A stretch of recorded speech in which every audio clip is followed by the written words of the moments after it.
Today, I'm going to show you everything you need to know about the 7.3 valve cover gasket in under 2 minutes. Stay with me. My name is Andrew. This is Rogue Wrenching.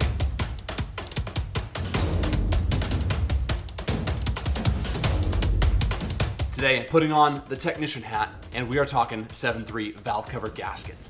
Now, there are 3 big keys that I want to hit with this video, and the first is the original design and problematic failure point of the under valve cover gasket harness connector. Ford's original design, which is what I have here today, is a 2-piece design. There's a under valve cover gasket harness and then a valve cover gasket.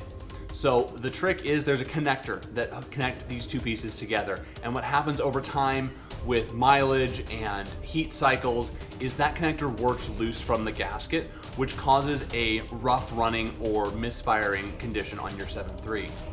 Now, the way you fix it is not to replace it with factory parts. On a 7.3, there's a lot of things that you want to put the OE factory part in. This is not one of those. With this, you want to buy a Dorman valve cover gasket kit. Now, that's going to come with a valve cover gasket and a replacement pigtail in the event you burn the connector if your glow plugs go out. Now, super not common on the Super Duty style. That's a lot more common on the earlier version, the 94.5 through 97 7.3s that had 2 connectors on them. So when you buy the Dorman kit, Dorman has updated this design and gone to a 1-piece design that has wires that run through the gasket instead of having a separate under valve cover gasket harness. That's the first thing. The second thing that you need to know is when you are installing this gasket, you gotta be really careful to make sure that you don't let any of the wires touch the push rods or rocker arms and that you don't pinch them underneath the gasket.